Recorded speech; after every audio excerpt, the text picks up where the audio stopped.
Good afternoon. Good afternoon, everybody.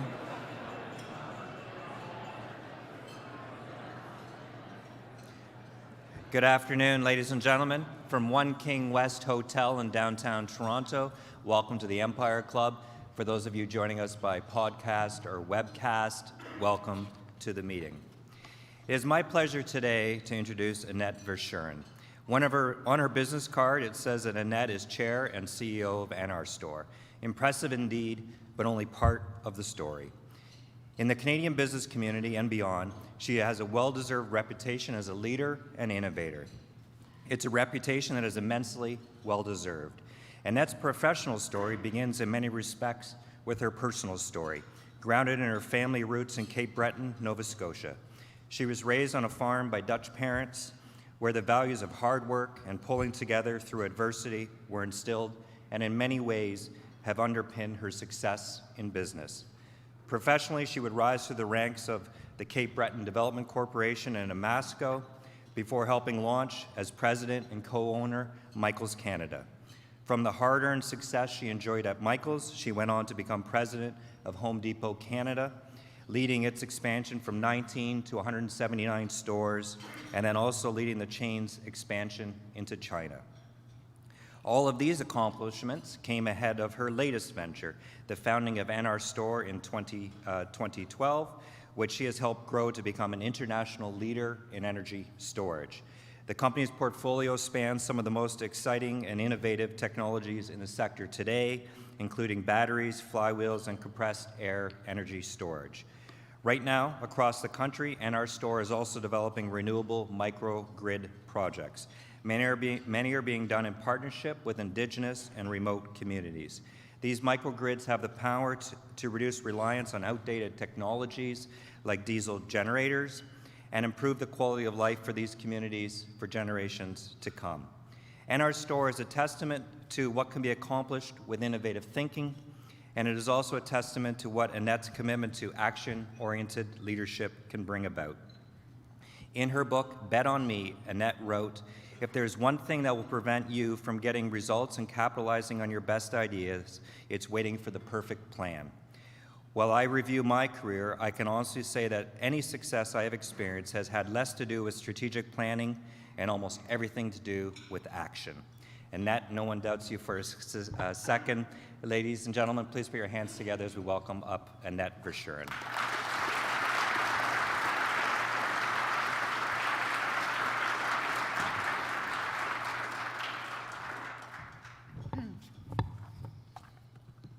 Wow. I think the last time I was here was 10 years ago when I was at Home Depot.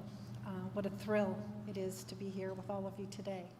Thank you, Mike, for that beautiful introduction. You obviously did your homework, and it does tell a story of a kid that grew up on a farm in a rural part of our country and kicked ass and made it happen.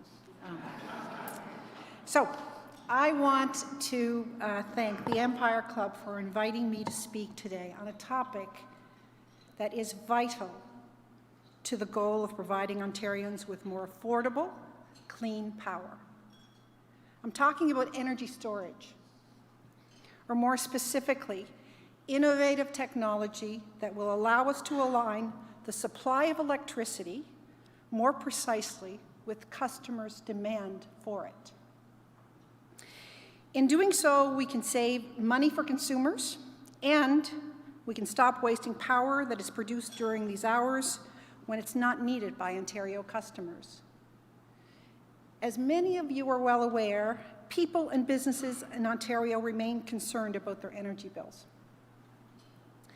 The ire has subsided a bit, but to curb the backlash over soaring bills, the previous government stepped in and massively subsidized the cost. Today, Ontario taxpayers are on the hook for $4 billion annually just to maintain the energy bills. I think this government's focus on reducing energy costs, focusing on that is extraordinarily important for our future. And we have solutions for them. There's been a considerable debate on how we got to where we got to in this situation. But without delving too far into this, I would argue that a big, if not the biggest challenge, is that our supply is not aligned with our demand. We are inefficient. We waste a lot of energy. And this costs all of us significant sums of money. I remember one time Arthur Blank, who was the CEO at the time of Home Depot, I was a part of the region of the country, wasn't doing that well. And it was inefficient, and we were wasting. And I'll tell you, I remember his challenge to me. He said, you know, Annette, I could get one of the boys in the US to run that part of the country for you. You know, and I said, you know what, I think I'll fix it.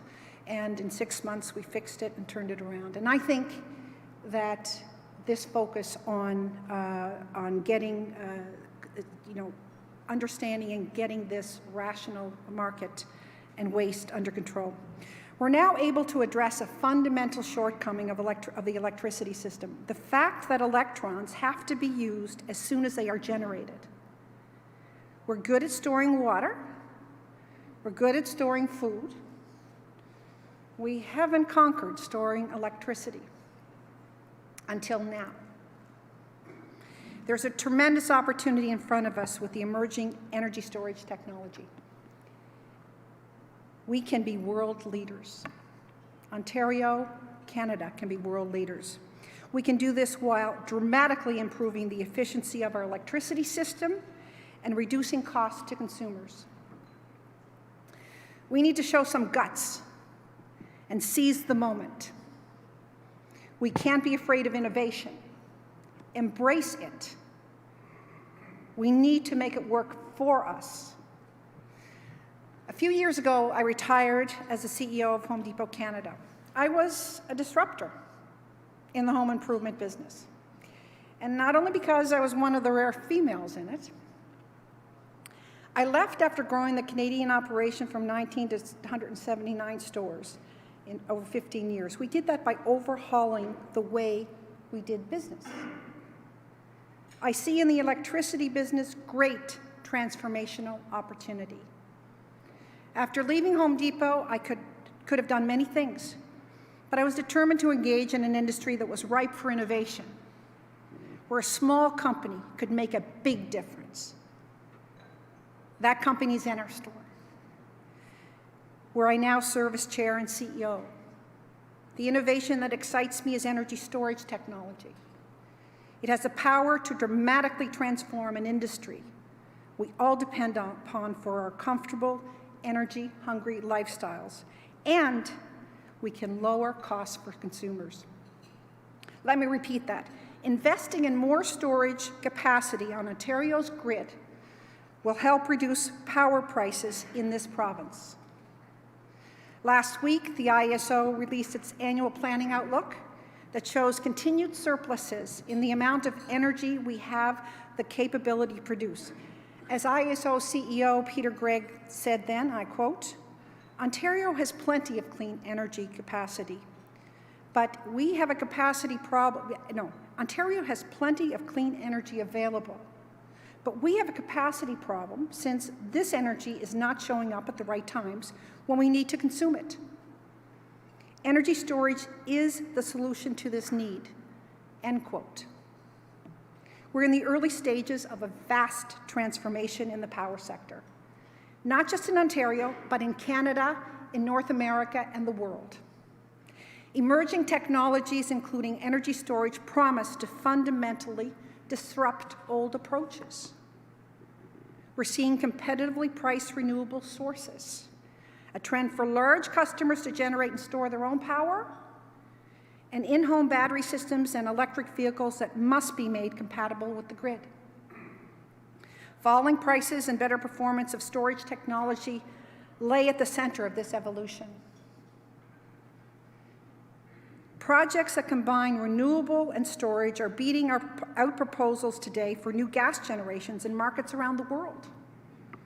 According to Bloomberg New Energy Finance, the global energy storage market will double 6 times between 2016 and 2030, rising to a total of 125 gigawatts.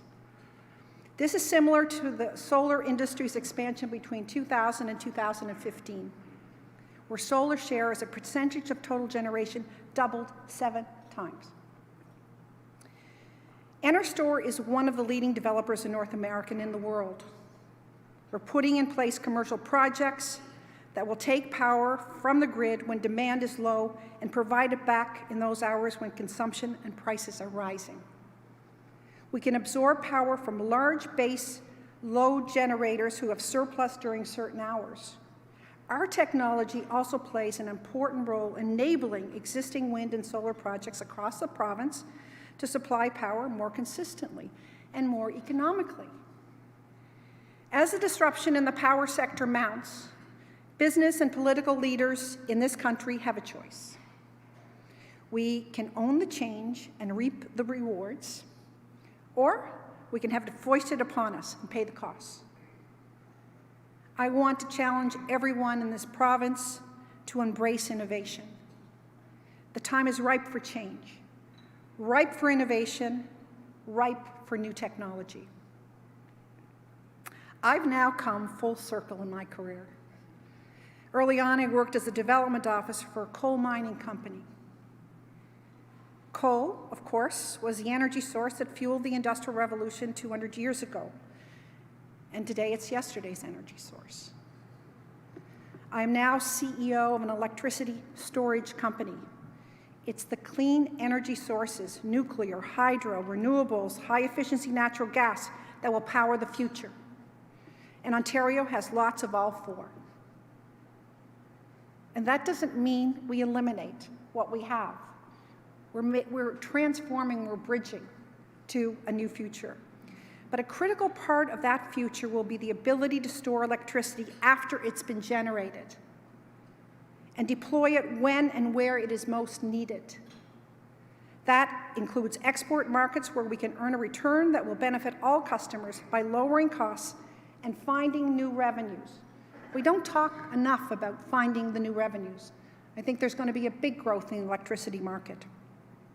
When I was a young girl in Cape Breton, my family had an energy storage system. It was a coal bin next to our furnace in the basement. It was my job to shovel the coal into a rickety storage bin in the basement. A dirty job, but somebody had to do it. And later I would shovel shit because I was a farmer's daughter. And shoveling really helped me learn how to work hard and understand the potential and recognize that I would not want to be a farmer for the rest of my life. But the electricity grid doesn't work that way. At least it hasn't until now. Since Thomas Edison first strung wires to electrify street lamps in houses in Manhattan, there have been virtually no ability to store power once it was generated. That sounds strange to us. We grew up with toys that ran on batteries. Our car engines include lead-acid batteries to provide the spark for ignition. I personally was part of the shift that allowed contractors and do-it-yourselfers to cut the cord, so to speak. When I started at Home Depot, all the power tools were plug-in. By the time I left, everything had been made portable through advances in battery storage. It's quite amazing. I can tell you, though, in those early days, I had some animated conversations with contractors who were very skeptical of the change. But the inescapable fact of our electricity-dependent society is that, for grid-scale applications, batteries were seen to be too costly and inefficient. Storage promises to change that fundamental fact of the grid. Since I started this business in 2012, batteries have been reduced probably to a fifth of the cost of what they were back then. You know, with energy storage, we can do energy shifting from day to night, from off-peak to on-peak, minute to minute, every second to second energy shifting. We can provide on-call emergency response for the grid. Ontario's current fleet of power plants only make power. They generate, pushing electrons in one direction. They can't absorb the surplus. They can't shift the power to when it's needed. And we became more worried about energy costs to households, understandably. And as we became more worried about energy costs to households, understandably, I think we lost sight of the benefits of innovation. We paid a premium to be early adopters of wind and solar. Now we're a bit gun-shy. We tend to forget that technological change can bring great benefits to our customers. A few years ago, the Ontario Society of Professional Engineers conducted a study that concluded the province wasted about $1 billion a year worth of electricity. Wasted. That is, by having wind turbines shut off, hydro stations spill water, nuclear sites release steam. In effect, too often we're paying Bruce Power, God bless him, to heat Lake Huron. Storage can greatly reduce, if not eliminate, that wastage. In a report issued a little more than a year ago, the ISO noted that due to falling prices and improved performance, storage can create value on many fronts for the grid. We're doing some amazing, innovative stuff with Enbridge and Toronto Hydro and the ISO. We are building, with our Powerwalls, resiliency in areas of the city where there are challenges. We want to do this more. We want to do this across the country. These tools are important. And all the assets in our grid needs to be used to make that happen. And we have to get closer to the customer that can control and maneuver this and get paid for that service. But there are roadblocks in legislation and regulations that must be addressed. Based on advice from a storage advisory committee, the ISO provides a list of those obstacles. These are multifaceted, just like the value proposition for storage. They include establishing a proper definition of storage and relevant regulations and codes. When we did our first flywheel facility, we did it without regulations. I just said, shit, let's just build it. And let's get the regulations to come along. Well, they haven't quite come along to the point where it's easy. But you know what? Sometimes you just have the guts to go forward and take action, and the rest will come. But there are roadblocks,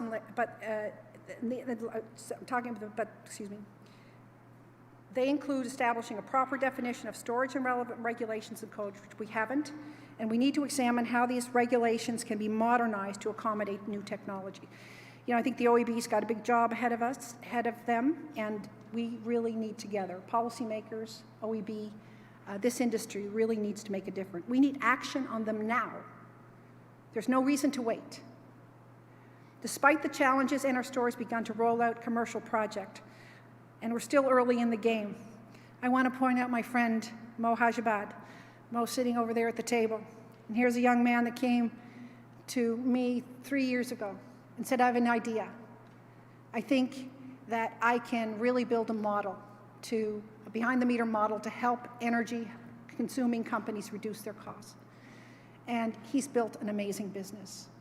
And with his investor support, he is really doing an amazing job. He's not only building operations in Canada, but also in the United States now. But here's a kid from Jordan, goes to Queen's University, without a family here, and builds this company. I love our country that allows people to grow like this. With our partner NRStor, Kurt's not here today, but we recently commissioned the world's first fuel-free commercial compressed air storage facility. It's located in an old salt mine in Goderich. And we got lots of salt mines around. The 1.7 megawatt operation is a demonstration project, but it's commercially backed by a contract, 10-year contract. And we are so confident that so many more will follow. NRStor is building a commercial facility now in Australia. It's happening all around the world. NRStor is also actively working on a battery storage project with the Six Nations of the Grand River that would be much larger and at scale will help to bring down costs significantly to Ontario consumers. How significantly? This project can deliver tens of millions of dollars of savings per year, or over the life of the asset, hundreds of millions of dollars. This is big. And it all comes down to better utilizing the existing sources that we have in the mix. In Nunavut, we're partnering with the Inuit leadership in Arviat that will combine renewable power and storage to cut the community's diesel use in half. Haven't figured out the other half yet, but to reduce it by 50% is amazing. The provision of clean, reliable, and affordable power to reduce reliance on diesel is a huge deal for remote communities. These children are sick. They build the diesel facilities in the middle of the towns. We need to change this. We need to help these communities.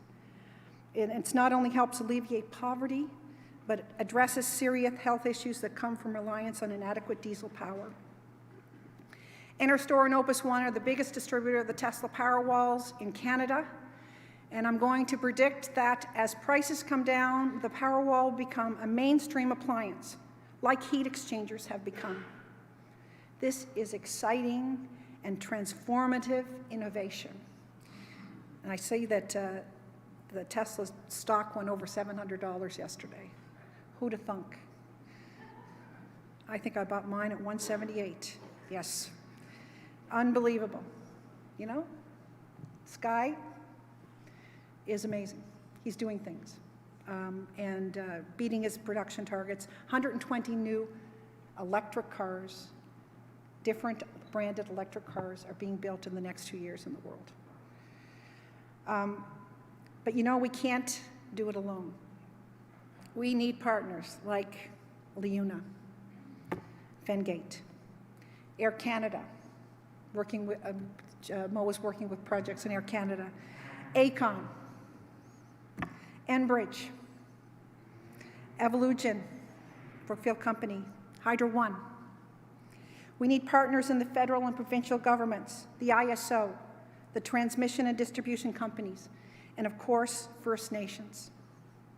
We're joined here today by Chief Mark Hill of the Six Nations of the Grand River. He represents the future. He's young, he's energetic, and his community are leaders in business and in innovation. His community is involved in over 900 megawatts of renewable energy storage today. And together, we can achieve incredible things. I know how hard change is. I come from Cape Breton, where the closures of the coal mines and steel plants were devastating to the community. I was on the board. After I lived in Toronto for some time, and I had to close. I was one of the board members that had to close those coal mines. Toughest thing I ever did. But there was no choice. Could never be recovered. But I think after we flood them, there's 12-degree water in those coal mines, and I think we'll come back and take that energy out from underneath the sea. I think that is what innovation and opportunity is all about. At Home Depot, I was a female executive working with skeptical male contractors as we overhauled how we did business and introduced new products. At NRStor, we've often felt that we've been pushing a rock up a hill to get commercial projects approved and contracted, though we have had great support from the ISO and Hydro One. Throughout my career, I've always focused on two goals of purpose and profit, before it was even popular. Someone recently said, purpose is the engine to long-term profitability and sustainability. That means pursuing the financial interests of shareholders by providing customers with the best service at the lowest price while caring for our broader community. I have great confidence the energy storage business embodies those values. Canada needs to be to take a bold leadership role in the fight against climate change, embracing solutions that make economic sense. I argue that with our low-carbon focus, our leaders can show the way at home and export our know-how to the world. Yes, we represent 2% of the problem in the world, but we can fix 10% of the problem in the world with the brains and talent in this country. It's an amazing country, probably the brightest country in the world. This effort can make a difference way beyond our own country's targets. Canada is famous for its trading capacity and peacekeeping strength around the world. Let's extend that strength to the sustainability of our planet. Our economy and society depend on it. I challenge all of us in this room. We have taken too much from Mother Earth, and she is fighting back. Our Indigenous people speak to us about this every day. It's time we listen and get on with the challenging work ahead. Miigwech, merci, thank you.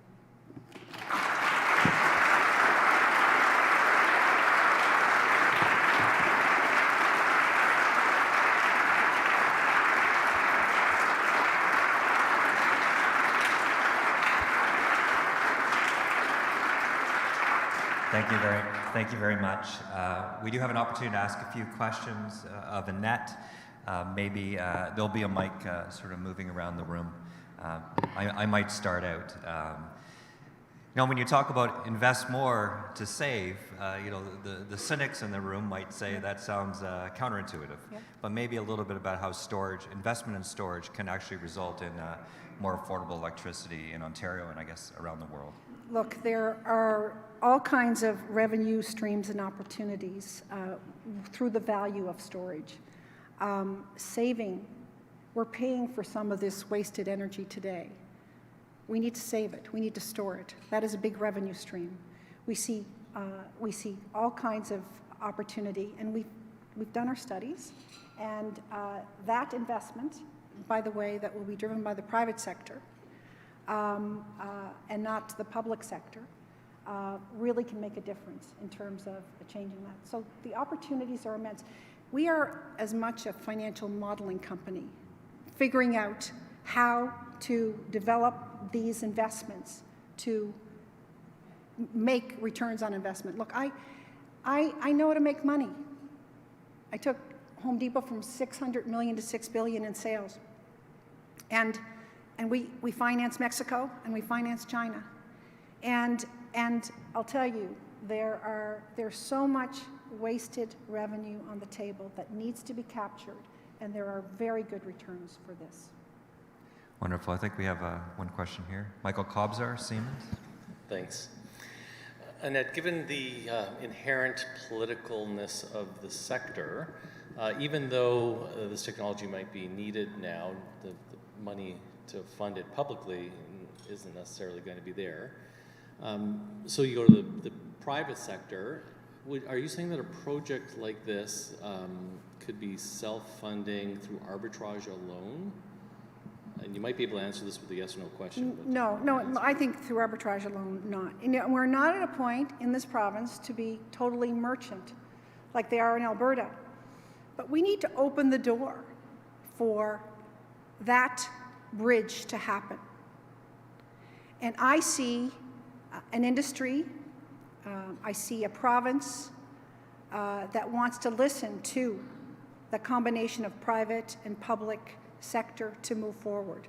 So I think there is many opportunities to go forward here, Michael. Wonderful. We have one more question over here. Hi, Annette. I'm Tom Beekbane. What leaps in technology will we need in order to achieve energy prices that are similar to what we've been used to in the past? And what can the government do to spark innovation to help us achieve good energy prices? Great question, Tom. energy is produced more competitively than any fossil fuel energy today. The recent Alberta RFP brought the price of wind down below fossil fuel gas.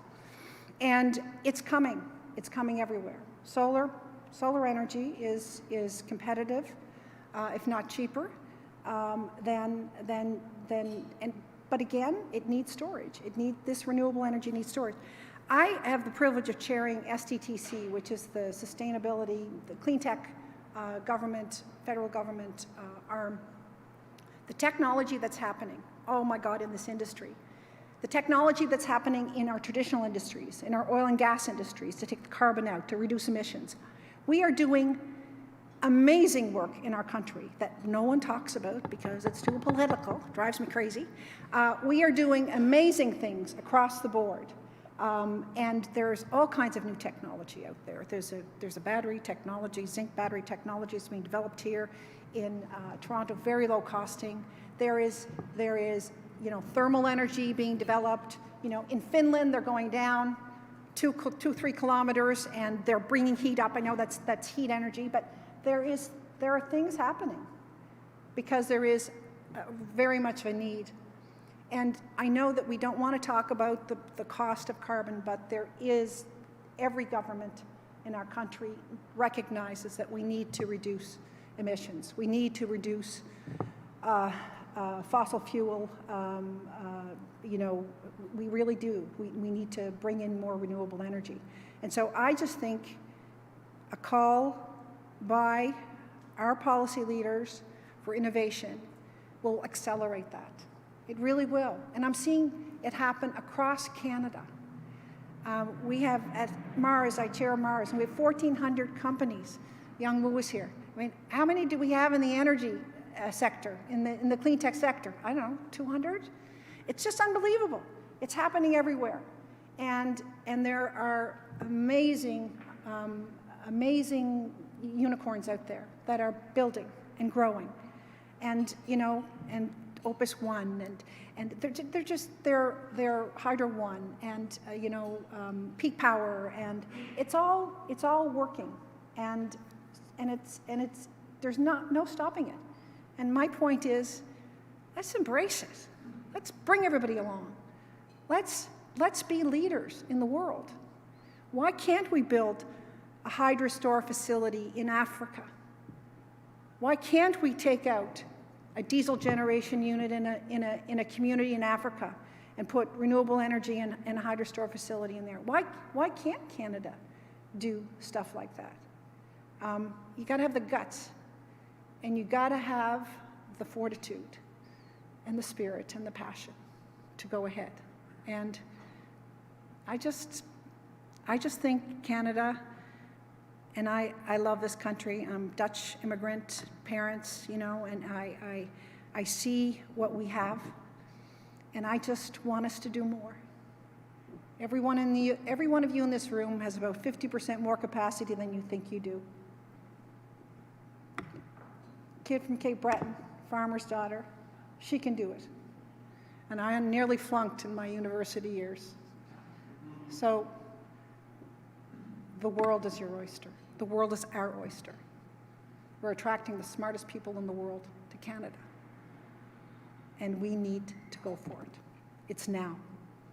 No, we can't wait anymore. It's now. Hear, hear.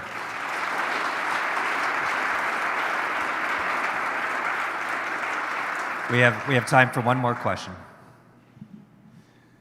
Annette, speaking of unicorns, you are a bit of a unicorn yourself. So for mere mortals, like the rest of us, I love your call to action. I love your sort of bias for action. What would be the choke point that you would take out? If you were to name one thing, how do the rest of us mere mortals go after this manifesto? I think, Young, and I think Mike mentioned it early, one of the chapters in my book is mediocre strategy, great execution. And don't wait until your idea is at 100%. Go earlier. Go and make it right as you start it. And we have a tendency to wait. We wait until all the regulations are done and all the codes are done, and like, stop it. We don't have time. We need to collaborate. Our policymakers, our industry leaders, our regulatory industry needs to become more open and allow more innovation, more exciting opportunities. Lorraine Mitchum was one of my great friends, and she used to run Shell, and she and I worked together, and she said, you know, Annette, if we could get the provinces and the federal government to get together just on building codes, like if we got our building codes right, we could save 20% of the emissions in Canada today, right? 20%, maybe higher. Now we're building these sieves of energy. Glass that's, not working, that's allowing all the energy to be, one of the biggest problems in Canada is transportation and building. 80% of our utility business generation is positive, right? We're probably one of the cleanest producers. But where we mess it up is down the road as we build our buildings, as we electrify. These are both these things in both these areas that need to. So I think, Young, I've been at this business for 43 years, and I've never found a mountain that I couldn't climb. And so I say to everybody in the room, there's another way, another path to get up that mountain. Just do it.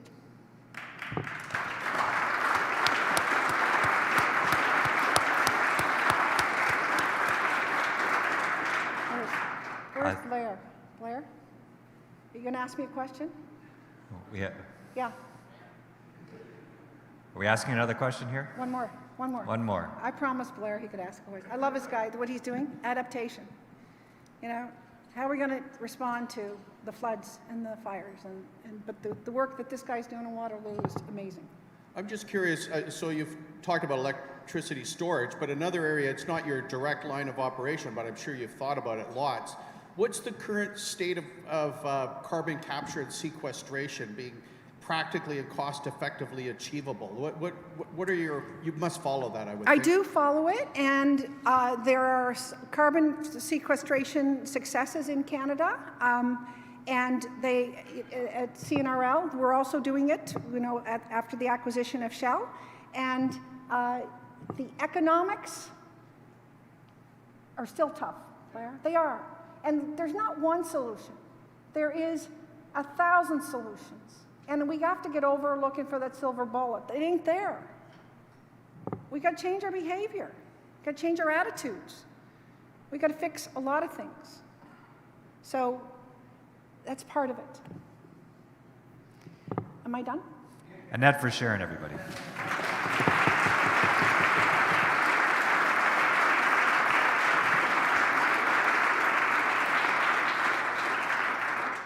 I'll now ask Joseph Mancinelli from Leuna to provide proper appreciation. Thank you. Good afternoon, ladies and gentlemen. It's a pleasure to be with my friend Annette, who gave a wonderful presentation on innovation, but I would say that it was more of a presentation on courage, the courage to do a number of the things that you've done over the span of your career is exceptional. And it's an inspiration to many people. And this day and age where we look forward to empowering our women, and I have three daughters, and so it's important in my family as well, that we inspire our young ladies to have the courage to step out of the box and do things that, quite frankly, in the mining industry, men were doing, but you did it. In Home Depot, men were doing it, and you did it. So what you've done is set an example, not only for the women, but for all of us not only in this room, but for many of us Canadians, that we can do it. And I think that is the message that is so important that you carry to all of us daily, not only through NRStor, but through your experiences. 12 years ago, not 12 years ago, but in 2012, when Annette started NRStor, Leuna was one of the first investors, and we still are, in her company. And for those of you who are involved in the investment business, of course, the product is important. But I think most of you will agree that investing in the people is even more important. And I think we've done, I think, an exceptional job in investing in someone that had the foresight to start early. And it's interesting that the last question was that very question, and you know, that you said the ability to start early and have the courage to start early, and that is important, because anybody can become a competitor once the market has been set. But to set the market and start the market, it's a different story. So you are a trailblazer, you always have been, and we want to thank you today, not only for your presentation, but for the way you continue to inspire us. Thank you so much, Annette. Thank you.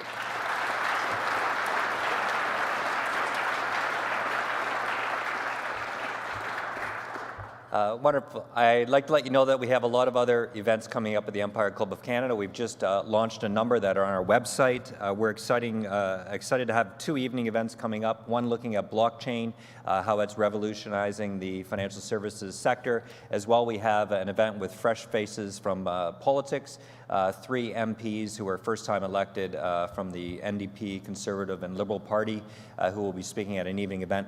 Look at the website, check it out. I hope you can come out to some future event.